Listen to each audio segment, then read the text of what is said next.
Hello दोस्तों, स्वागत है आपका आज के एक नए वीडियो में जिसका टॉपिक रहने वाला है मास्टर्स वर्सेस प्लेसमेंट। अब ये सवाल ऐसा है कि ये हर किसी को परेशान करता है, हर किसी को ये जरूर से परेशान करेगा आने वाले टाइम में कि इन दोनों में से क्या सिलेक्ट करें। ठीक है, तो आज का वीडियो इसके ऊपर होने वाला है कि आपको क्या क्या करना चाहिए और आप किस मास्टर्स लेंगे या फिर प्लेसमेंट। ये वीडियो से आप काफी कुछ समझ सकते हैं। ठीक है, अब सबसे पहली बात की मास्टर्स है, इसकी डिमांड कहाँ पे सबसे ज्यादा है कि देश की टॉप 5 से 7 आईआईटीज में से, टॉप एनआईटीज में से, टॉप ट्रिपल आईटी में से और देश की जो बड़ी बड़ी प्राइवेट इंस्टीट्यूट है जैसे कि BITS Pilani, VIT Vellore, Pune institute of technology etcetera etcetera, अगर आपको इनमें से मास्टर करना है तो फिर you will need good score in GATE. ठीक है, तो फिर आपको मास्टर्स कर सकते हो और इसके लिए आप मतलब मान लीजिए कि else at the end after 2 years everything is equal.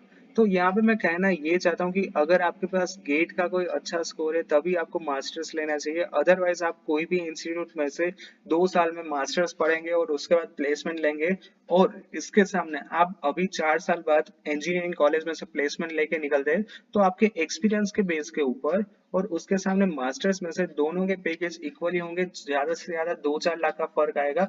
मान लीजिए कि मास्टर्स में से आपको 16 लाख का मिलेगा तो यहाँ पे आप जॉब कर रहे होंगे तो उसके 2 साल के एक्सपीरियंस के बाद आपके 10 से लेके 12 लाख के पैकेज आराम से मिल जाते हैं। तो मेरा कहने का मतलब यही है कि अगर आपको पास गेट के अच्छा स्कोर नहीं है तो फिर आपका प्लेसमेंट लेना ही बेटर रहेगा। अब अगली बात है कि अगर आपको प्लेसमेंट लेना है तो प्लेसमेंट के लिए तो सबसे पहले आपको क्या क्या रिक्वायरमेंट है कि आपकी स्किल डेवलपमेंट 60% से ज्यादा तो हो ही जानी चाहिए।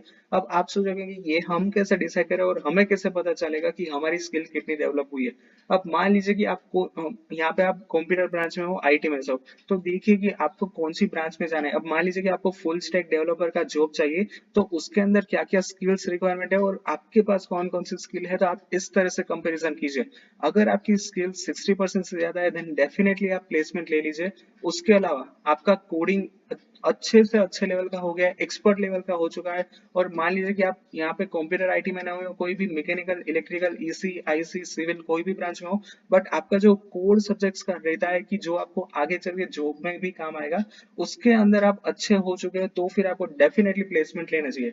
तीसरी बात की अगर आपके पास अच्छे से अच्छा ऑफर लेटर हो 8, 10, 12 लाख का तो फिर आपको डेफिनेटली प्लेसमेंट ले लेना चाहिए। ठीक है, और उसके अलावा क्या है कि जो लोग एक्सपीरियंस लर्निंग करना चाहते हैं, जो लोग ऐसा सोचते हैं कि अब हमें पढ़ाई खत्म हो चुकी है, 4 साल हमने ऑलरेडी पढ़ाई कर ली है, अब मुझे पढ़ाई बिल्कुल नहीं करनी है, अब सिर्फ मुझे एक्सपीरियंस ही गेन करना है, तो इन लोगों के लिए प्लेसमेंट लेना ही बेटर रहेगा। अब बात करते हैं कि यहाँ पे मैंने थोड़े से रिसर्च करके जो कोरा वेबसाइट है वहां से आंसर्स लिए, तो कॉमन मैंने क्या देखा है कि कॉमन मैंने यही देखा है कि सबसे पहले तो आप अपने आप से पूछिए कि आपको करना क्या है, आपका गोल क्या है लाइफ में, और उसके बाद compare the placement from college and after master and एक बार आप प्रोज एंड कॉन्स लिखिए मास्टर्स के।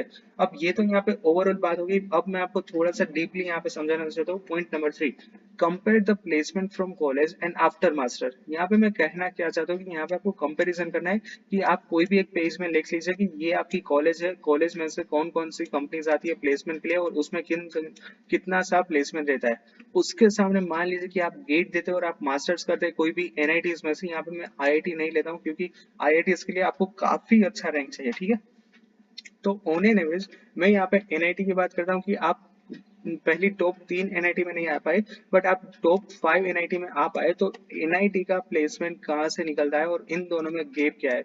फिर आप ये देखिए कि जितने भी कॉलेज में आपकी कंपनियां आई थी उनका एक्सपीरियंस, मतलब जो आपके सीनियर्स होते हैं जो ऑलरेडी कंपनी में काम कर चुके हो, उनके हाइक्स के बारे में पूछिए कि उन लोगों को कितना हाइक मिला है 2-3 साल के बाद। और उसके बाद देखिए कि एनआईटी का प्लेसमेंट का डेटा किस तरह से रहा है। अब यहाँ पे कितना डिफरेंस आता है ये आपको एट द एंड मैटर करता है, क्योंकि अब मान लीजिए कि यहाँ पे जो भी अब मैंने बोला कि आप सीनियर से पूछेंगे वो ऐसा बोलते हैं कि उन लोगों का तो 12, 16, 18 का पैकेज हो चुका है और उसके बाद आप एनआईटीज का देखते हो तो एनआईटीज में भी एवरेज तो 16 का ही निकलता है। तो फिर आप ऑब्वियसली प्लेसमेंट ले लीजिए क्योंकि आपका एक्सपीरियंस 2 साल यहाँ पे मैटर करेगा, नॉट दी एनआईटी की डिग्री।